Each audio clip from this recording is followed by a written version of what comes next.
Hey everyone, welcome to another bonus Yuletide Musings. So if you're wondering the sort of logic and the reasoning behind doing these, then I suggest you watch my first one if you haven't done already on London Days December 2024. That's the title anyway. I'll be including all of these in a playlist, and they're all going to have their own unique thumbnail with the green background and the green wizardy artwork of a certain style, and that sort of single colour filter style, which I seem to have adopted on the channel now, and I quite like the aesthetics of. So yeah, I'll put this into a playlist with the other ones I'm going to do. There'll be about 3 or 4 of these bonus Yuletide musings. The 5th video, which is going to start it all off, I'll stick my Land Ahoy video in there as well, because that's something I always produce around this time of year. So I'll put that in as well as the first video. So what is this bonus video all about, and why is the mic use so intimate? Well, it's early Saturday morning, and the rest of the house is having a bit of a lie-in. We might hear from Mav. I don't know, he's lurking outside the office door at the moment, looking for treats, because it's not quite his breakfast time. And he seems to have quieted down now. But I don't want to sort of wake everybody up. But by the same token, I was really wanted to record this. So yeah, another bonus Yuletide Musings episode. And it's something I was thinking about as I was walking around the other day, listening to music, not surprisingly. And from the title that I've given this, you can probably guess it's another one of my musings on music discovery. And this phenomenon of listening to one track, which then you feel so connected with that you go out and buy the album. So I was thinking about all the times that has happened. Now what I've had to do for this is to keep the list fairly small. It's about 10 on this. I've sort of bookended, I've pushed out everything connected to listening to the tracks on the Friday rock show, circa beginning of the 80s, end of the 70s, simply because there'd be so many similar examples there of stuff where I heard the track on the radio and then went out and bought it. These are more examples of where that's happened almost randomly, like me tuning into a certain radio show, or maybe standing in a music store, or maybe on a playlist, or anyway, I'll explain the initial impetus for this as I go through the different examples. These are roughly in chronological order. Things get a bit odd towards the end, and you'll see why in a moment. I've got a couple that belong together. So this is the first, I suppose, example outside of the rock ones of listening to the Friday rock show I could think of. And this is just what I needed by the Cars. So I first heard this on Top of the Pops. I was aware of the Cars, but didn't know many of their other tracks. The previous one the track after this would have been Best Friend's Girl. But it was this one that really did it for me. Now, buying the album happened a little bit later, but I was really obsessed with this track. It is one of my all-time favourite tracks, and so when I heard this, it was always in the back of my mind, at some point I need to buy this album. And I would say probably around sometime in the early 80s I finally got around to buying the album, which is this one. So similar cover.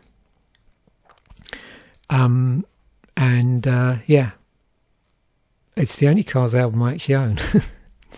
But this got played so much when I was going to a lot of gigs in Brighton around about end of 84 into about 87, and it was one of my sort of popular post-gig like driving back from Brighton in the dark on these sort of windy Sussex roads, listening to music. And this and probably Killing Joke's Nighttime were two of my favourite albums for doing that. So yeah, this always, whenever I listen to the whole album, particularly when I get onto the later tracks, it always reminds me of, driving back from gigs. Next up we have this track, so Quiet Life by Japan. And when I first started my first job in 81, for the first 4 years, in combination with me doing the job, it was back in the good old days when firms used to send you to college for free, so it didn't cost you anything as long as you turned up. They'd sort of foot the bill. And so I did 2 years in Crawley doing ONC, BTEC chemistry as it became, and then 2 years in Brighton doing HTech, applied biology, biochemical techniques, I think it was called, because there were a couple of tracks in terms of learning tracks. One was microbiology and the other one was biochemical techniques. And at that point, when I started it, I was working in immunology, so I did the biochemical techniques track, because we were doing a lot of in vitro diagnostic testing using test kits, and a lot of the test kits were using standard biochemical techniques to do various things. And sort of as part of that process of going off to college, either a whole day from 9 in the morning till 9 at night, 1 day a week, or a daytime from 9 to 5 normally, and then one evening of the week from 6 to 9. I used to car share with a lot of people that were at college, so there was sort of 3 of us that used to drive, and we used to go backwards and forwards. And of course, what was nice is you'd often get exposed to a lot of music you wouldn't normally listen to. And of course at that time, and this one I'm talking about probably 81 into 82 when I was at Crawley College, the person I used to go to college with was a big sort of fan of Duran Duran and Japan and various other things, but he had on this sort of mixtape Quiet Life, and I really sort of felt more than all the other stuff that he played, like ABC and as I said, Duran Duran, and I'm trying to think who else. Bizarrely, Christopher Cross. I think the one with the flamingo on it. Yeah, it's an interesting mix. And he had a Yes. He was a Yes fan as well. So there was some Yes tracks mixed in there, and the B-52s, that remix tape or whatever it is. But it was Quiet Life, something about the band, I couldn't put my finger on it, but really I got really into them.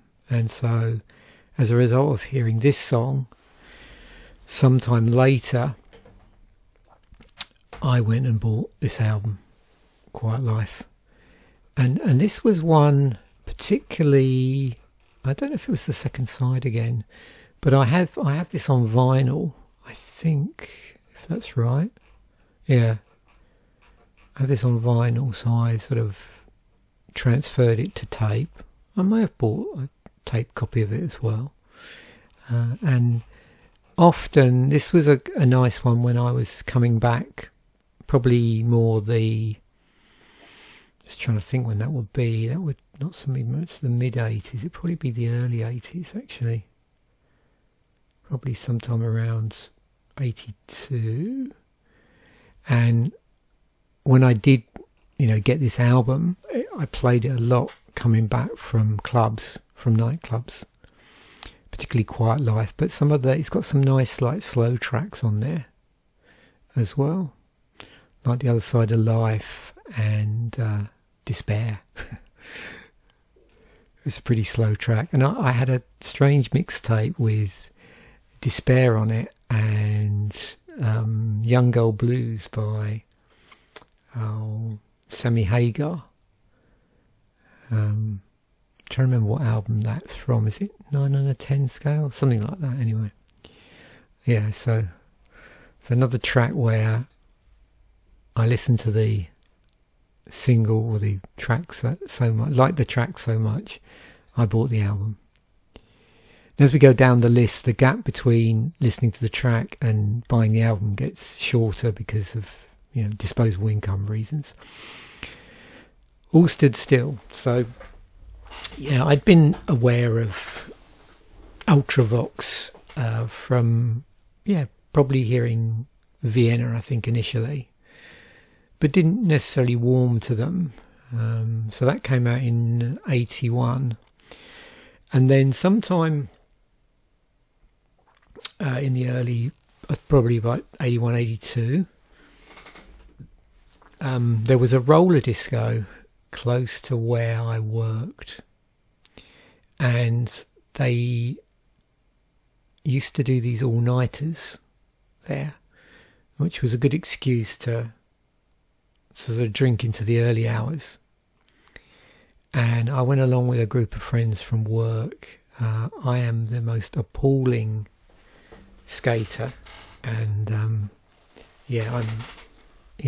probably more of a threat to other skaters than I am myself. In fact, while we were there, someone went down and broke their leg, and ambulance had to be called. I didn't cause it, but that sort of put me off as well. Anyway, while I was there was two tracks really that really stood out that they played, and one was All Stood Still by Ultravox, and the other one was Whip It by Devo. All Stood Still, I was so impressed by the track, and there's that excellent guitar solo. I had no idea that at that time, I don't know if I knew about Midge Ure helping out Thin Lizzy, so I didn't know about his sort of guitar credentials. And as a result of that, went out and bought Vienna. And of course it's got the track Vienna on it, but what was nice is there was a lot of stuff on here that I'd never heard, like New Europeans. Sleepwalk, I think, may have been a single at some point, but the track All Stood Still, particularly that solo towards the end of the track.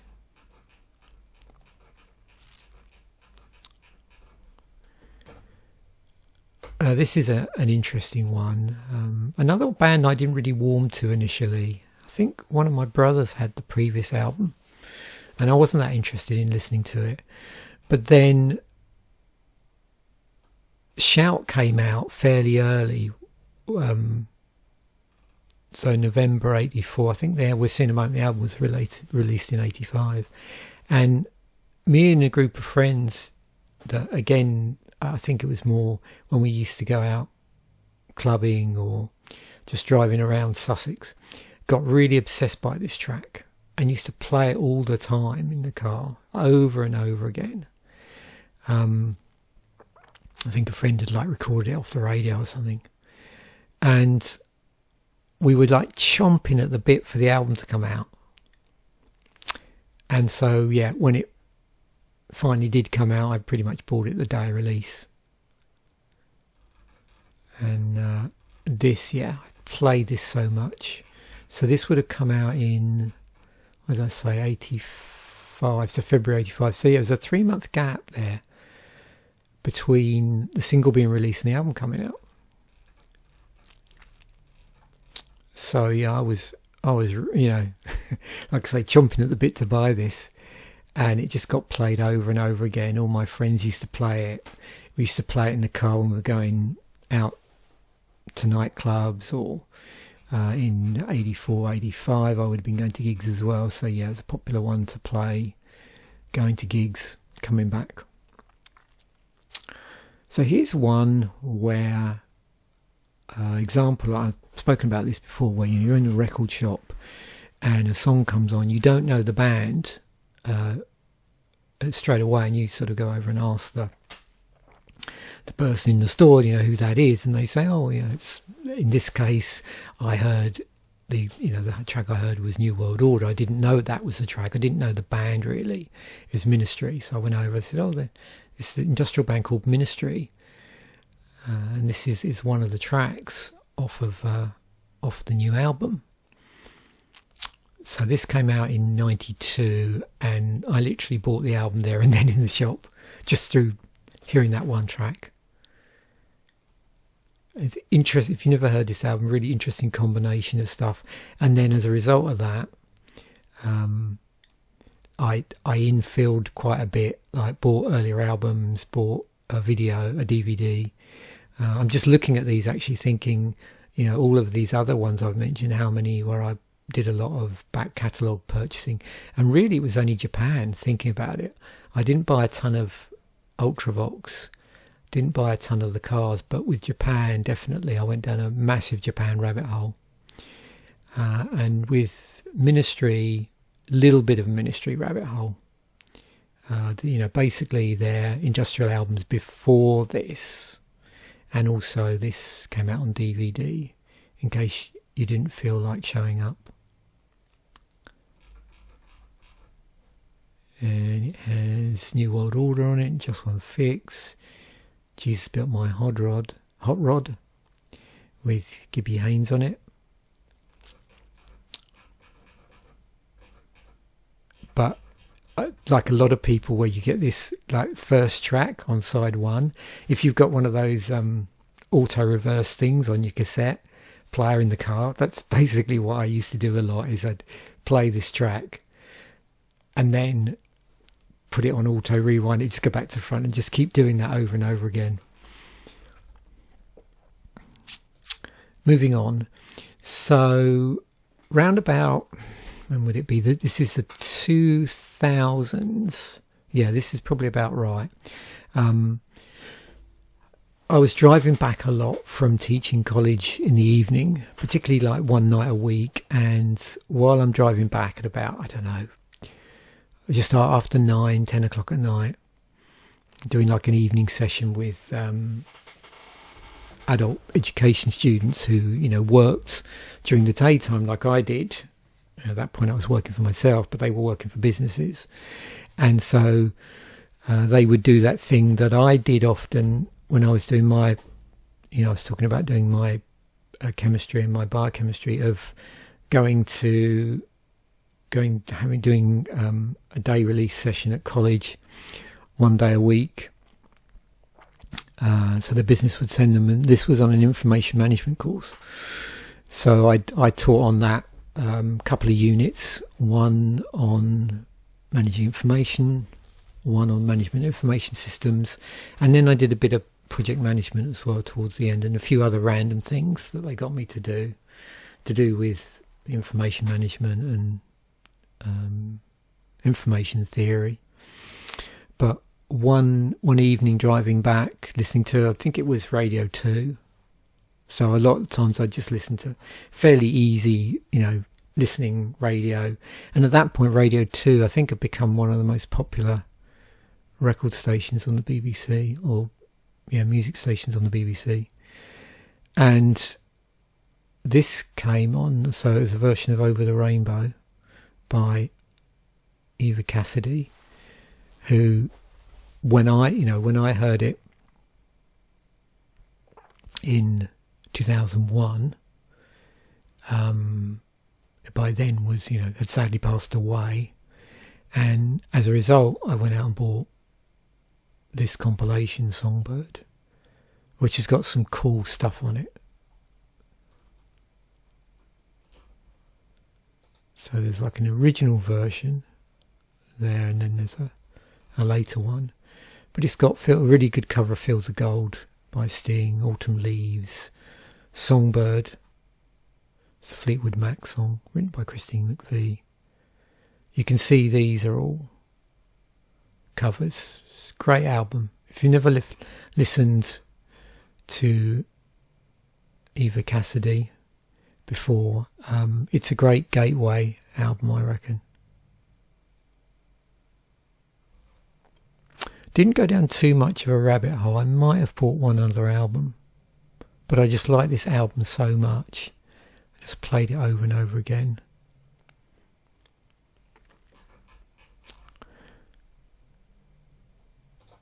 So this is an example of where I would sort of pick up tracks off of MTV. So I didn't have really cable till I came to Canada, actually. But my middle brother, who lives over in Ireland, Southern Ireland, he had cable in the house. When we used to go out there and stay, I'd get up in the morning before we went out to, do some sightseeing, before everybody else was up, because I'm a bit of an early riser, and watch the music video channel, MTV or whatever else it was at that time. And around about, so this is interesting because I'm trying to remember when this album came out, because there was a bit of a delayed release. So we are sort of talking about this time period, not the original release date, I don't think. Because this was released in 2003, the track Mother Earth. And so they started playing the video a lot on music channels, on cable. And yeah, I just loved the video, everything. So when I got back, I went out and bought this album. Yep. So, and again, I didn't go down a massive symphonic metal rabbit hole through listening to this band. It nudged me a little bit to thinking about listening to the genre, but I didn't really go down that rabbit hole for whatever reason. And so I bought this album, the first album, and then later when Silent Force came out, I bought that. So I did a little bit of infilling. One thing I haven't included on here, another source of inspiration, and I could do that. Maybe I'll do that as a bonus. It's just suddenly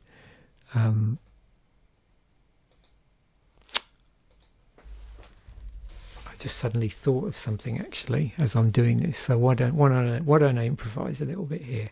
Because this is another track that sort of forced me to listen to an album which was there, but I had no really desire to listen to it.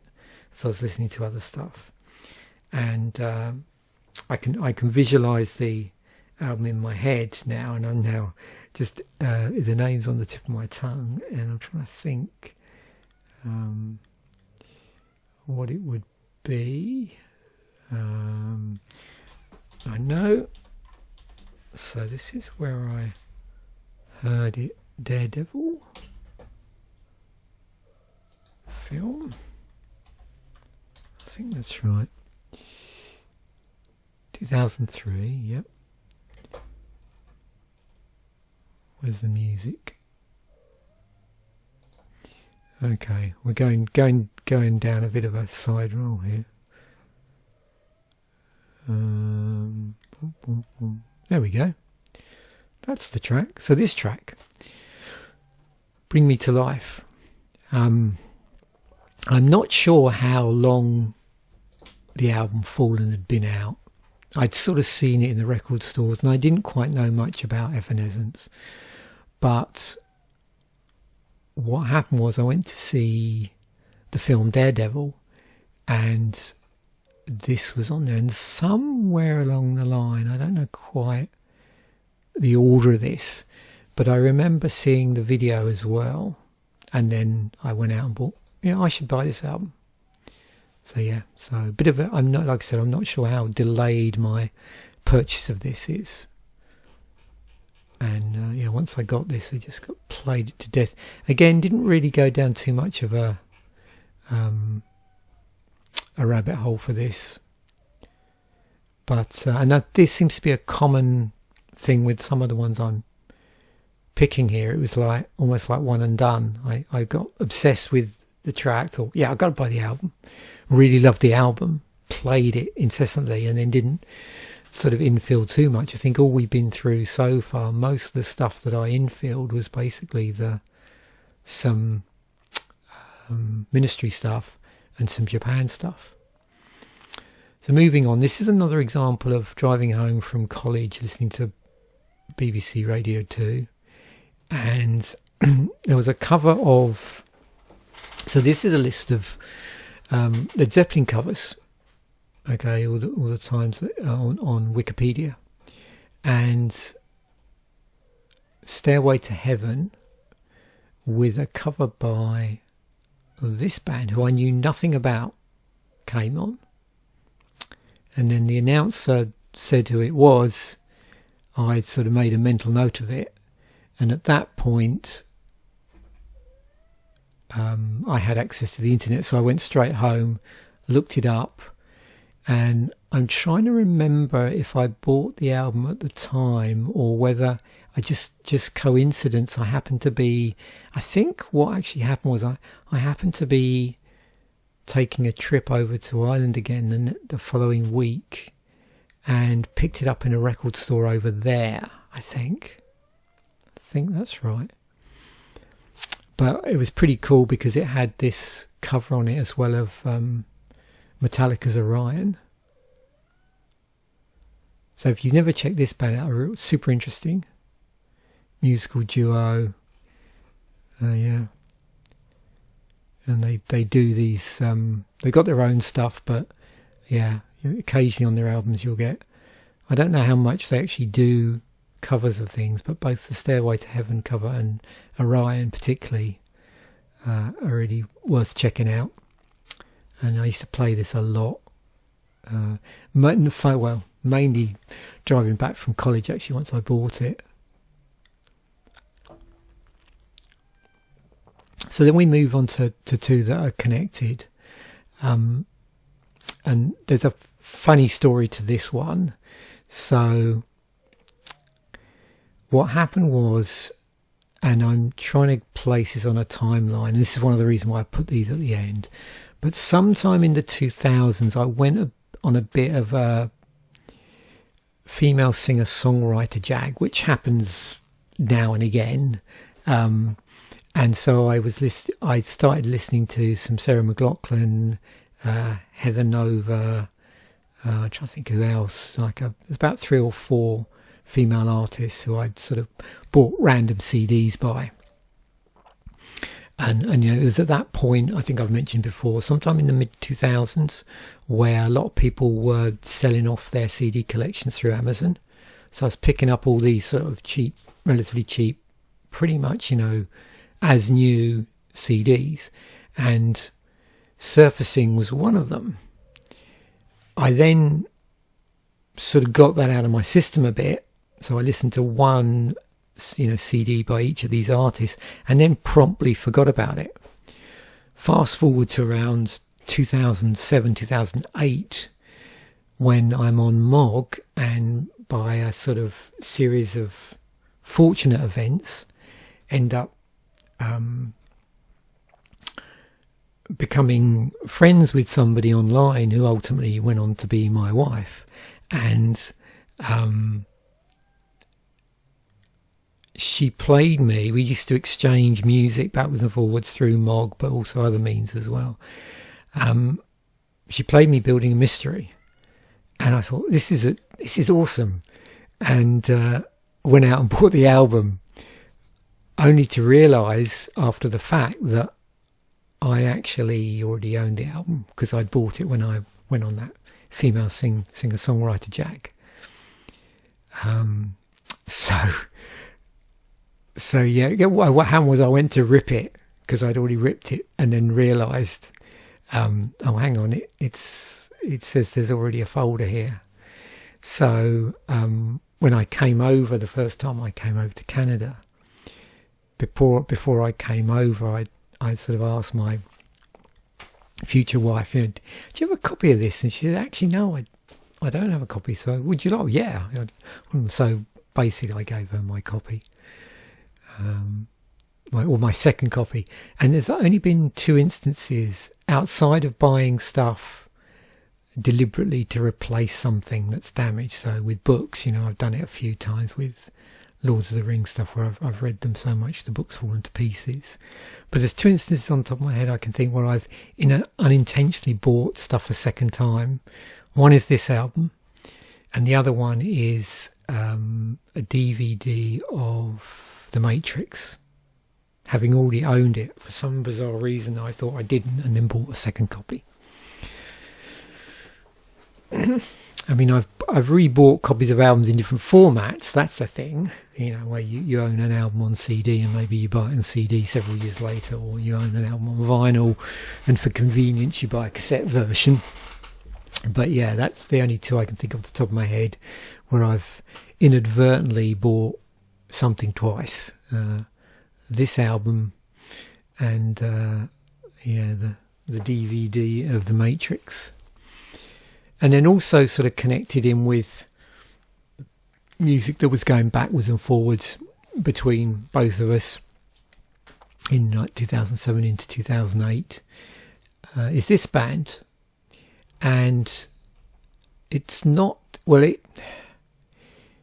of them, they were released from single. They actually released, both of these are released as singles, and it's 2 tracks back to back. I'd never heard of this band before. And the album pretty much runs continually. It's just almost to listen to. It's like one long track, like a continuous suite. Yeah, one long song due to the track's unnoticed transitions. So they're this interesting, it says they're alternate rock. To me, they're almost like, I don't know, new prog. Difficult to designate them. I can't remember at the time what they were being designated as. But yeah, they're a really interesting band to listen to if you've not listened to them. Yeah, they're sort of this interesting combination of space pop, dream pop, post-rock, progressive rock, indie, all mixed in. And it was these 2 tracks, Special and The Zookeeper's Boy. And I can remember one night, we were sort of online chatting, back in 2007, you had, what was it? Microsoft, whatever, I can't remember what it was called. I don't know if, I'm trying to think what was a thing back then for online conferencing and various other things. I don't know if Skype was a thing. Anyway, whatever we were using had a way of sending links and various other things and files. So I remember getting sent these 2 tracks and then just having them loop over and over and over again while we were chatting online. So as a consequence, within a few days, I just hopped onto Amazon and bought a copy of this album. Yeah, so there's much more than this that I could do. And like I said, I've deliberately sort of put to one side all the stuff that I bought albums off hearing one track on the Friday Rock Show, because it's going to be the usual suspects there. There's like things like, Rainbow Rising by Rainbow, first Angel Witch album, second Iron Maiden album, all those sort of things, a lot of Woobum stuff. But I thought it'd be interesting to do these because, as you can see, a lot of them are quite unique, like what I would call one and done stuff, apart from where I flagged it up with the Ministry, where I went down a bit of a rabbit hole, and also the Cars. Thinking about it, I did buy quite a number of Sarah McLachlan albums. I don't know how many I have, mainly a lot of stuff prior to Surfacing. Yeah. So thanks once again for watching and listening. As I said in the other track, what I'm going to try and do with these is not run mid-rolls on these, so people can use them to just doze off to, or just chill out over Christmas. I ain't going to run ads at the start and the end. That's simply because even if I take those off, I can pretty much know that YouTube are going to run ones anyway. So I can switch off the mid-rolls on these, but I'm going to leave the ads going in and coming out. Just because, if I take them off and they run ads anyway, it defeats the object and I don't get any money. So yeah. Anyway, so thanks once again for watching. Bye for now, and I will catch you in a future video.